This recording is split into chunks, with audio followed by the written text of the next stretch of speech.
Assalamu alaikum dear viewers, welcome back to our channel.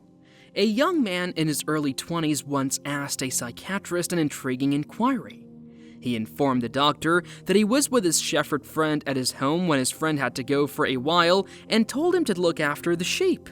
But at that brief moment, he decided to try having intercourse with the sheep to get a sense of what it feels like, and he did it fast before his shepherd companion could return home. He cleaned up the mess, and because sheep are unable to communicate, the shepherd friend never found out what happened to the sheep while he was not at home. The man told the psychiatrist about the experience and then inquired about the true difficulty he was having with himself. He claimed that even though he had only been married for 2 to 3 months, he preferred the feelings and pleasures of having sex with the sheep to those he received from his wife. This explains why he doesn't want to be close to her wife, and his hormones simply go into overdrive anytime he sees a sheep, goat, or other animal, as though his body is actually craving it. Since this is destroying his marriage and making him feel like an animal, he asked the doctor what he should do.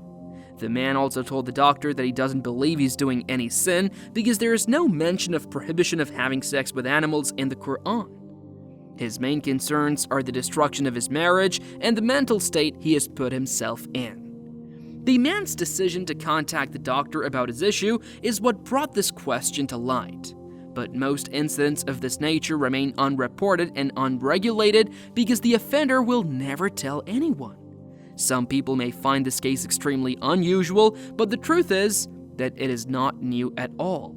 There are numerous instances of animal abuse that take place behind closed doors, and since the animals are unable to speak, these cases are always kept a secret, and the animals continue to suffer from these abuses for the rest of their lives.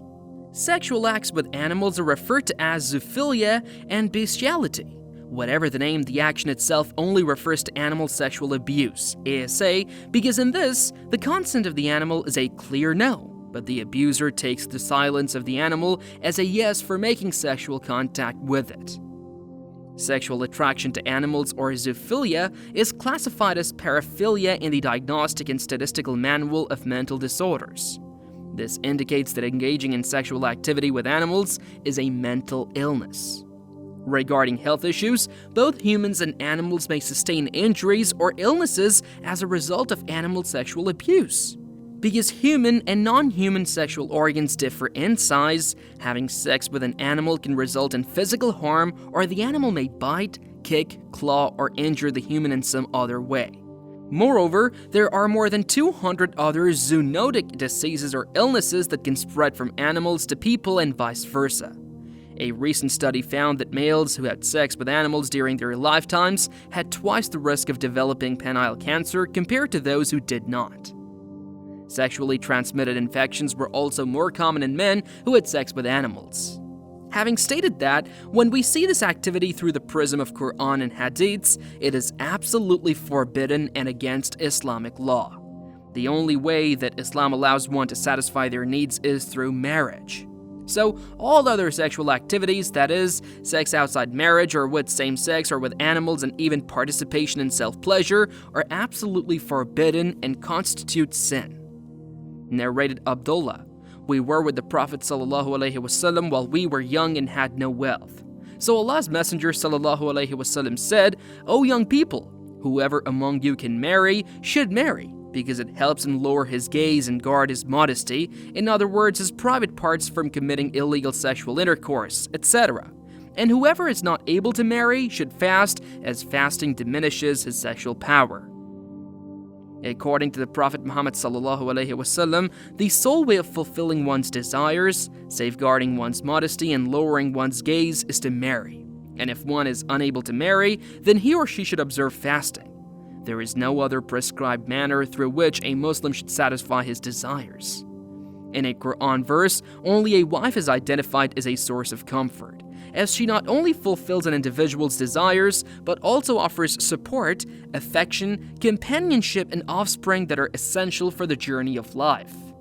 Allah subhanahu wa ta'ala says in the Holy Quran, "And one of his signs is that he created for you spouses from among yourselves so that you may find comfort in them. And he has placed between you compassion and mercy. Surely in this are signs for people who reflect." A person who attempts to satisfy his desire through unnatural ways, such as having intercourse with a same-sex individual, child, dead bodies, or even animals, is violating Islamic law and committing a major sin. Satan caused the man to feel greater pleasure and happiness when indulging in intercourse with sheep than with his wife. Satan wants humans to act like animals rather than humble followers of Allah.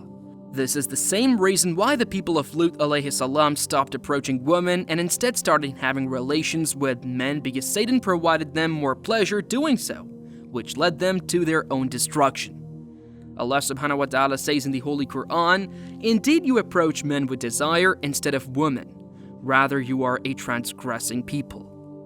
The individual who disregards the ethical path outlined in Islam and is solely concerned with satisfying their own desires, regardless of the medium or the extent of the suffering and torment inflicted upon others, is not a servant of Allah. Rather, they are a servant of their nafs. As a result, even if the term does not explicitly state that sex with animals is prohibited, it is understood that it falls under the category of major sins in Islam and will also fall under the umbrella of forced zina, because not only is the process haram in Islam, but animals are forced to participate in this activity, and they do not consent to any such activity, even if they are unable to say so.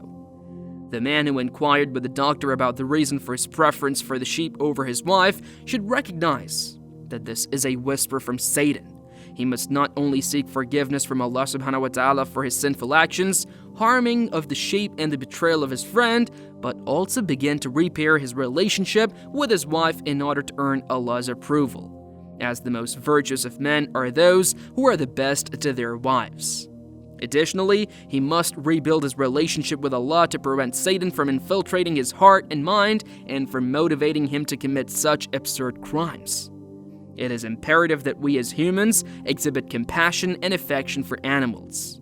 However, this does not mean treating the animal in the same manner as a wife and treating the wife in the same way as an animal. May Allah subhanahu wa ta'ala save us from the temptations of Satan. Ameen.